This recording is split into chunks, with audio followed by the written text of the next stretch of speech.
जय हिंद दोस्तों। आज मैं बात करने जा रहा हूँ कुछ ऐसे सेक्शन के बारे में जो सीआरपीसी का सेक्शन है, जिसके बारे में जानना आप लोगों के लिए बेहद ज़रूरी है। जैसे 144, 145, 133 ये सीआरपीसी का सेक्शन है। जो आप लोग कहते हैं कि 44 लग गया किसी ज़मीन पे, कहीं धारा 44 लगा हुआ है, 144 लगा हुआ है जो आप बोलते हैं। 145 क्या होता है जो ज़मीनी विवाद में लगाया जाता है। आप पुलिस के पास कंप्लेन करते हैं, मान लिया कहीं ज़मीनी विवाद होता है, पुलिस के पास जाते हैं कंप्लेन करने के लिए। और पुलिस का क्या रोल है, पुलिस ज़मीनी विवाद में, प्रॉपर्टी विवाद में कितना रोल अदा कर सकती है, कितना उसका पावर है, ये सारी बात बताऊंगा। इसके अलावा आपको बताऊंगा 133 सीआरपीसी की सेक्शन मतलब धारा 133 बताऊंगा। वो भी बताऊंगा कि ये किस लिए लागू होता है। हालांकि अतिक्रमण के लिए है, लेकिन सारा कुछ समझाऊंगा बिल्कुल विस्तार से। आप पूरे वीडियो में बने रहिए। कहीं भवन निर्माण हो रहा है, अवैध भवन निर्माण हो रहा है, कोई किसी का ज़मीन कब्जा करके निर्माण कर रहा है, कोई किसी के ज़मीन में थोड़ा बढ़ा के निर्माण कर रहा है, कोई किसी में ज़बरदस्ती निर्माण कर रहा है, तो ये सब कैसे रोका जाता है, ये सारी प्रक्रिया बताऊंगा। मतलब बहुत सारी चीज़ें बताने वाला हूँ जो आम जिंदगी में लोगों के साथ होता है, आपके आसपास होता है, आपके गांव समाज में होता है। आपके साथ नहीं हुआ तो किसी के साथ होगा, तो आप राय मशवरा दे सकते हैं, उसको जानकारी दे सकते हैं। जानकारी रहना चाहिए कानून की। तो ये सारी जानकारी दूंगा, पूरे वीडियो में बने रहेंगे। आपसे रिक्वेस्ट है पूरे वीडियो में बने रहेंगे। इस वीडियो को लाइक जरूर कर देंगे। जो वीडियो देख रहे हैं उसके नीचे लाइक का बटन है, प्लीज़ आपसे रिक्वेस्ट है उसको लाइक कर दीजिए। और मन में कोई सवाल प्रश्न होगा तो कमेंट बॉक्स में आप लिखेंगे, उसका जवाब अगर नहीं दे पाया तो उस टॉपिक पर इसी प्रकार से वीडियो जरूर बना दूंगा। तो पहले मैं बता देता हूँ 144 के बारे में कि 144 लगता कहाँ। तो 144 जैसे कि कहीं धरना हो रहा है, कहीं पर प्रदर्शन हो रहा है, कहीं पर जुलूस निकलने वाला है, या फिर कहीं पर दंगा की संभावना है, इस तरह के किसी प्रकार की संभावना होती है। या फिर सामाजिक कहीं पर हिंसा होने की संभावना है, लोग एकत्रित हो रहे हैं, या फिर सांप्रदायिक कहीं पे कोई तनाव है, इस प्रकार की कोई संभावना होती है, तो वहाँ पे पावर होता है एसडीएम को, एसडीओ को। एसडीएम तो आप जानते ही हैं, सब डिविजनल मजिस्ट्रेट, और इसे एसडीओ भी कहा जाता है, जिसे सब डिविजनल ऑफिसर कहा जाता है। तो शॉर्ट भाषा में एसडीएम या एसडीओ कहते हैं। अब इसको एसडीओ एसडीएम क्यों कहते हैं आपको ये भी जान लीजिए, थोड़ा सा संक्षेप में बता देता हूँ। एसडीएम जब वो कोर्ट में होते हैं, अपने कोर्ट में होते हैं, तो उसे एसडीएम कहा जाता है, क्योंकि सब डिविजनल मजिस्ट्रेट हो जाते हैं वहाँ पर। लेकिन कोर्ट के वो बाहर होते हैं, किसी काम में जाते हैं कोर्ट से बाहर, जैसे क्षेत्र में कहीं पर काम रहता है, क्षेत्र की भ्रमण करते हैं, क्षेत्र की कोई मामला समस्या में जाते हैं, तो वहाँ वो एसडीओ होते हैं, सब डिविजनल ऑफिसर होते हैं। तो एसडीओ एसडीएम एक ही होते हैं, जगह जगह के ऊपर उनका पावर चेंज होता रहता है। तो आपको जानकारी के लिए बता दूं कि 144 लगाने का पावर उन्हीं को है, अधिकार उन्हीं को है। तो जब भी कहीं पे जुलूस निकलता है, कहीं पे धरना होता है, कहीं पे सामाजिक हिंसा होने की संभावना रहती है, कोई दंगा फसाद होने की संभावना रहता है, कहीं सांप्रदायिक तनाव हो जाता है, कहीं जातीय तनाव हो जाता है, या किसी प्रकार का इस तरह का लगता है कि वहाँ पर शांति भंग होने की संभावना है किसी जगह पर, किसी जिला में, किसी प्रखंड में, किसी पंचायत में, किसी गाँव में, तो वहाँ पर 144 लगा दिया जाता है, धारा 144 की कार्रवाई की जाती है। इसमें क्या होता है कि 4 लोग एक जगह पे एकत्रित नहीं हो सकते हैं, एक जगह खड़ा होकर बातचीत भी नहीं कर सकते हैं, जमा भी नहीं हो सकते हैं। अगर वो होते हैं, इस नियम का उल्लंघन करते हैं, अगर 144 यहाँ पे धारा लगा हुआ है, सीआरपीसी की सेक्शन 144 लगा हुआ है, वहाँ पर जबरदस्ती 4 लोग एकत्रित होते हैं, इस रूल को फॉलो नहीं करते हैं, कानून का पालन नहीं करते हैं, तो उनको अरेस्ट भी कर लिया जाता है, उन पर कानूनी कार्रवाई भी की जाती है और जेल भी भेजा जा सकता है। तो ये 144 होता है, सीआरपीसी का सेक्शन 144 लगा दिया जाता है, जो शांति भंग के लिए होता है। अब आगे आइए, आपको बता देता हूँ 145 कब लगाया जाता है, क्यों लगाया जाता है। तो 145 का काम क्या है कि कहीं पर भवन निर्माण हो रहा है, भवन तो समझ रहे हैं, किसी का घर, बिल्डिंग, किसी प्रकार का कोई कंस्ट्रक्शन का काम हो रहा है, लेकिन वहाँ पर किसी को आपत्ति है कि भाई तुम जो घर बना रहे हो वो थोड़ा सा बढ़ा हुआ है मेरे ज़मीन में, मेरे हिस्से में बढ़ा हुआ है, भाई अपने में बनाओ। लेकिन अगला बोल रहा है कि नहीं, मैं अपने ज़मीन में बना रहा हूँ, और वो ज़बरदस्ती कर रहा है, वहाँ पर रोक नहीं रहा है। लेकिन वो मकान अगर बन गया तो फिर बाद में दिक्कत आ सकती है, तोड़ने में परेशानी आ सकती है। तो इसमें होता क्या है कि आप रोकना चाहते हो, उसे तत्काल रोकने के लिए बोलना, तत्काल रोकना चाहते हैं तो 145 की कार्रवाई करवा सकते हैं। कब्जा विवाद, जैसे किसी का कब्जा है, वो ज़मीन पे कब्जा है और वहाँ पे वो घर बना रहा है, मकान बना रहा है, लेकिन आपको ये पता है कि मेरी ज़मीन है, उस पर कब्जा कर रखा है, चाहे एडवर्स पोजीशन का ही मामला क्यों ना। एडवर्स पोजीशन मतलब अतिक्रमण का ही मामला होगा। अतिक्रमण का मतलब वो अतिक्रमण नहीं जो जबरदस्ती कर लिया जाता है, जो एडवर्स पोजीशन जिसे हम बोलते हैं प्रतिकूल कब्जा, उसके बारे में बोल रहा हूँ। जो 12 साल से ऊपर किसी के ज़मीन में, कोई निजी ज़मीन में कोई बिना रोक टोक के 12 साल से ऊपर रह जाता है, उसके पास कोई डॉक्यूमेंट्री प्रूफ हो जाता है वहाँ पर रहने का, तो फिर वो दावा कर सकता है। तो उस पर भवन निर्माण कर रहा है, घर बना रहा है, लेकिन आप जब घर तोड़ता है तो वहाँ पर जाके विवाद फैला देते हैं कि भाई ज़मीन मेरी है, इसके कागजात मेरे पास है। तो वहाँ पे आप रोक लगाना चाहते हैं कि निर्माण न करें, तो आप 145 की कार्रवाई करवा सकते हैं। इसके अलावा आप घर बना रहे हैं या फिर कोई काम करा रहे हैं अपना, कोई आदमी आकर वहाँ पर कब्जा को लेकर फायरिंग करता है, मारपीट करता है, यहाँ पर कोई दबंग लोगों को लेकर आता है, विवाद फैलाता है, वहाँ पे हिंसा फैलाता है, तो इसके लिए भी आप पुलिस चौकी में जा सकते हैं या फिर पुलिस स्टेशन में जा सकते हैं। वहाँ जब आवेदन देंगे तो वहाँ पे 145 की कार्रवाई किया जाता है। वहाँ से एसडीएम के आदेश पर, एसडीओ के आदेश पर वहाँ पर कार्रवाई कराया जाता है।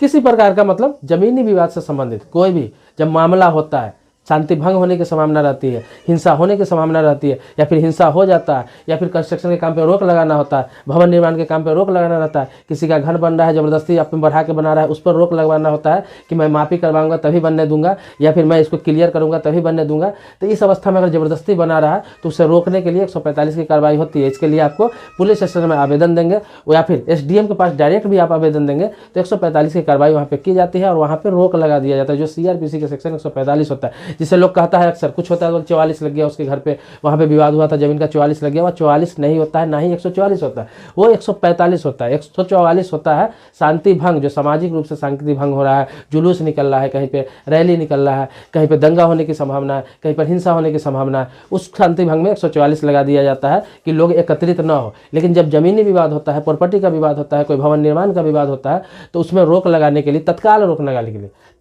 लगाने के लिए 145 लगाया जाता है। जैसे मान लिया जाए कोई कहीं पे घर बना रहा है, कोई व्यक्ति कहीं पे घर बना रहा है और आप उसमें कोई भी किसी प्रकार से विवादित हो जाता है, चाहे ज़मीन के इधर उधर को लेकर या फिर किसी प्रकार का ज़मीन के कागजात को लेकर या फिर मापी को लेकर, ज़मीन मापी को लेकर भी विवाद हो जाता है कि कुछ इधर उधर हो सकता है, ज़्यादा बढ़ा के बना रहा है या फिर अपने ज़मीन से अधिक वो पकड़े हुआ है, अधिक पकड़ के ज़मीन बना रहा है, तो इसके लेकर भी विवाद हो जाता है। या फिर छज्जा को लेकर विवाद हो जाता है, ज़्यादा छज्जा निकाल दिया घर का और रास्ते में पड़ रहा है या फिर किसी दूसरे के ज़मीन में जा रहा है, तो इस पर भी आप कार्रवाई करवा सकते हैं। तो होता क्या है, इस पर पुलिस आएगी, लेकिन पुलिस का पावर नहीं है, जमीनी विवाद में फैसला करने का पुलिस का कोई अधिकार नहीं है। आपको पहले बता दूं, जो सिविल मैटर होता है, जो जमीनी विवाद, जमीनी वाला सिविल मैटर, प्रॉपर्टी का मैटर होता है, उसमें पुलिस का कोई अधिकार नहीं रहता है। उसका सिर्फ काम होता है कि कुछ समय के लिए, कुछ महीनों के लिए रोक लगवा सकता है। इसके लिए 144 का कार्रवाई कर सकता है, 145 का कार्रवाई कर सकता है, ये सब जो होता है सेक्शन, ये सब कर सकता है, लेकिन वो उसमें हस्तक्षेप नहीं कर सकता है, किसी का पक्ष नहीं ले सकता है। वो 145 लगा के, सीआरपीसी के सेक्शन 145 लगा के ये कह दिया जाता है,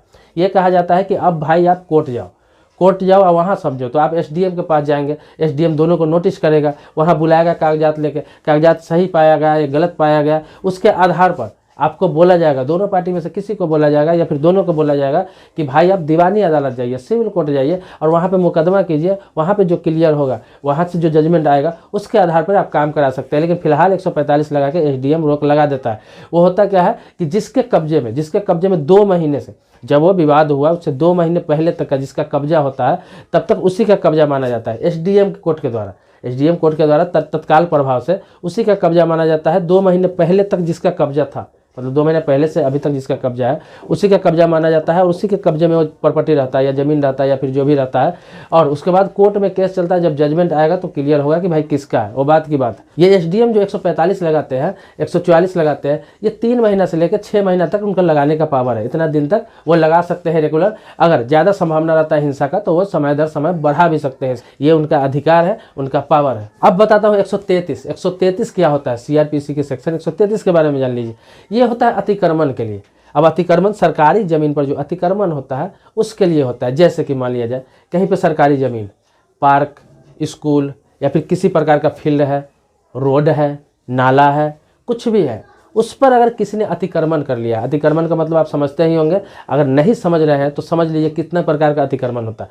अतिक्रमण जैसे कि कोई दुकान खोल लिया नाले पे, कोई कहीं रोड पे छज्जा डाल के या फिर ईंट से चुनाई करके वहाँ पे वो कुछ दुकान खोल लेता है छोटा मोटा, या फिर सरकारी ज़मीन पे कोई झोपड़ी गाड़ लेता है कहीं पे, या फिर रोड है, रास्ता है जो आम जनता के चलने के लिए होता है, लेकिन कोई इंसान गाड़ी खड़ा कर देता है, 4 व्हीलर खड़ा कर देता है जिसमें आने जाने वालों को दिक्कत होती है, बोलने पर वो लड़ाई करता है, या फिर किसी प्रकार का सरकारी ज़मीन पर किसी प्रकार का अतिक्रमण हो, या फिर कोई घर बना रहा है गली में और नियम से अधिक मतलब जैसे जो नगर निगम का नियम है, कानून है, उसको फॉलो नहीं करना, उससे आधे छज्जा निकाल रहा है, उससे ज़्यादा छज्जा निकाल रहा है, इलीगल खिड़की निकाल रहा है कहीं पे, या फिर गलत तरीके से घर बना रहा है, तो ये सब 133 की कार्रवाई वहाँ पे किया जाता है अतिक्रमण के लिए। आप रोक लगाने के लिए जब एसडीएम कोर्ट में आवेदन देंगे, या फिर जरूरी नहीं कि डायरेक्ट आपको एसडीएम कोर्ट में ही जाना है या फिर एसडीओ के पास ही जाना है, आप पुलिस चौकी में, थाना में, कहीं भी आवेदन कर सकते हैं, उसके खिलाफ कहीं भी आवेदन कर सकते हैं। पुलिस आएगा, वहाँ पे रोक लगा देगा और 133 की कार्रवाई करेगी। और अब अगर डायरेक्ट आप एसडीएम के पास जाते हैं, वहाँ आवेदन देते हैं आप, तो वहाँ के द्वारा भी जल्दीबाजी में लगा दिया जाता है 133, और वहाँ से पुलिस वालों को आदेश दिया जाता है कि जाकर वहाँ पर देखो और इस चीज़ को रोको। ये निर्भर करता है आपके एक्टिव होने पर, आप कितना एक्टिव है, कितना जल्दी आप पुलिस को सूचना देते हैं, कितना जल्दी आप एसडीएम के पास आवेदन देते हैं। जितना जल्दी देंगे उतनी जल्दी कार्रवाई होगी। मतलब कि आप पुलिस के पास सूचना देते हैं, पुलिस कार्रवाई नहीं करती, आप चुपचाप बैठ जाते हैं, तो हो सकता है कार्रवाई नहीं हो। लेकिन पुलिस के पास सूचना देते हैं, उसका कॉपी आपके पास रहता है, और वो कार्रवाई नहीं करता है, तो आप एसडीएम के पास आवेदन देंगे और उसका कॉपी भी देंगे कि इससे पहले मैंने वहां दिया था लेकिन कोई कार्रवाई नहीं हुई, तो तत्काल आदेश दिया जाएगा, तत्काल कार्रवाई कराया जाएगा, तत्काल उस चीज को रोका जाएगा। अतिक्रमण का किसी प्रकार का अतिक्रमण है, चाहे सड़क में अतिक्रमण कर रहा है, कोई पार्क में अतिक्रमण कर रहा है, कोई नाले पे अतिक्रमण कर रहा है, कोई रोड पे अतिक्रमण कर रहा है, कोई गली में अतिक्रमण कर रहा है, किसी भी प्रकार का कोई कब्जा करने की कोशिश कर रहा है, गाड़ी लगा के, झोपड़ी बना के, सामान रख के, पिन्नी डाल के, तिरपाल डाल के, किसी भी प्रकार से जिससे आम जनता को नुकसान हो या फिर उसको परेशानी हो रही हो, तो आप उसे हटवा सकते हैं आवेदन देके, उसे हटा दिया जाता है क्योंकि वो भूमि सरकारी होती है। तो ये हुआ 144, 145, 133 सबके बारे में मैंने क्लियर आपको बताया। लेकिन फिर भी आपको लगता है कुछ और पूछना है, कुछ और जानना है, किसी और सेक्शन के बारे में जानकारी लेनी है, तो आप मेरे कमेंट बॉक्स में लिखिए। मैंने आपको कहा कि कमेंट बॉक्स में आप लिखेंगे, पूरी विस्तार के साथ नई वीडियो मैं बना दूंगा। आपसे रिक्वेस्ट करता हूं कि आप लिखेंगे जरूर, अब मैं उस पर वीडियो बनाऊंगा, बनाता ही हूँ। ये भी किसी का टॉपिक था, मैंने इस पर वीडियो बनाया। ये जरूरी नहीं कि मैं पर्सनल आपको जवाब ही दूं, अगर नहीं दे पाया, कमेंट ज़्यादा संख्या में होता है तो जवाब नहीं दे पाता हूं, तो वीडियो इसलिए बना देता हूं कि जितने लोगों का सवाल होता है सबका मामला हल हो जाए और सभी को कुछ ना कुछ नई जानकारी हो जाए। मेरा वीडियो का मकसद ही होता है नई नई कानून की जानकारी को उपलब्ध कराना, और हर चीज़ को, जो नया नया कानून आता है, नए नए जजमेंट आते हैं, जो पुराने कानून है, उसके बारे में जानकारी मुहैया कराना, ताकि आपको परेशानी नहीं हो, कभी कोर्ट कचहरी का चक्कर हो, आपको कोई जमीनी विवाद हो, किसी प्रकार का सिविल मैटर हो, तो आपको कुछ जानकारी रहे ताकि आप आगे जाके इसे सॉल्व कर सकते हैं। आप वहाँ पे अपना समझदारी का परिचय दे सकते हैं ताकि केस आपका जल्दी हल हो जाएगा, अपने हिसाब से काम करा सकते हैं। नेक्स्ट एपिसोड का वेट कीजिए। तब तक के लिए जय हिंद दोस्तों, शुक्रिया दोस्तों, धन्यवाद दोस्तों।